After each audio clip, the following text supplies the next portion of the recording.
But tell us, I mean, what has you so excited and pumped to play such different roles than what people know you for? Yeah, I finished The Office, and my agents called me and they're like, "We want you to read this TV pilot," and I was like, "You're insane! I just did 202 episodes of television over 10 years. It's the last thing I want to do." They're like, "We know. Just do us this favor, just read it." And they had this kind of tone in their voice that was like a little different, and I was like, So I read it, and I was like, "Oh, darn it! They're pulling me back in to television." I really wanted to just take a nice, long vacation and do some indie films that no one would ever watch.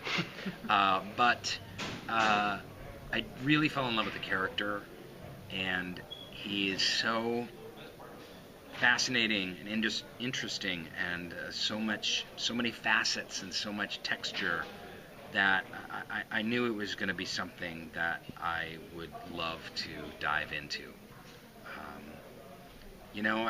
I'd never played a character like this before. I mean, he's the lead, and he drives scenes and drives episodes and stuff, which is an interesting challenge just by itself. Dwight was always driving the B plot or something like that, and doing the comic antics on the side. But, and then, he's got heart, and there's romance. Not Hart Hansen, no pun intended.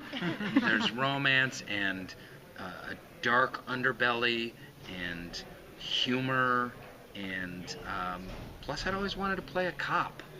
I was a little intimidated. I was like, how am I going to be a convincing cop? But then I realized, well, I don't need to be a convincing cop. I can just be a schlubby, weird doofus cop like myself. And so I was really excited to take on the challenge. Now, Chris said that he was watching you work on the pilot, and he felt like you were killing Dwight when you were acting. Does that sound sort of familiar in your mind as something that sounds right, I guess?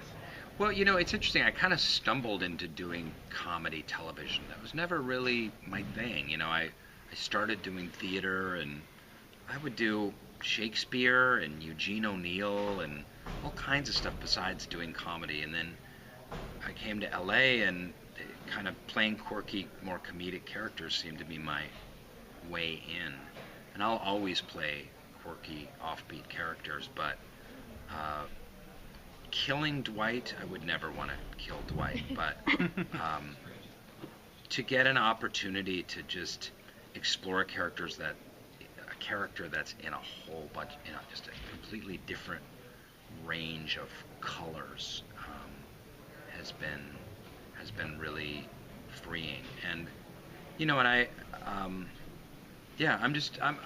I know that most people are going to be like, "Oh, it's Dwight as a cop," and that's what they're going to say. I'm like, "Oh, it's Dwight," or it's going to be like, "Oh, that guy's always going to be Dwight. He can't play a cop." But I'm excited for the challenge. Now, in a weird kind of TV fantasy land, if Dwight Schrute were to encounter BACKSTROM, what do you think would happen? What would their dynamics be like together? I think BACKSTROM would just shoot him in the face. So then he would be killing Dwight. Yeah, literally. Then the killing of Dwight begins. He'd just be like, "Who's this weirdo?" Bam! I mean, BACKSTROM's not very Charles Bronson, but I think with someone like Dwight, he would. BACKSTROM always does this thing where he says, "I'm you," where he kind of goes into the psyche of the other person. Like, "I'm you. Paper salesman and beet farmer with the worst haircut imaginable." Be something like that. What can you say about his relationship with his colleagues at work? How much, how dismissive of them is he? How much does he maybe begrudgingly respect them? And is there someone maybe he connects with a little more? Well,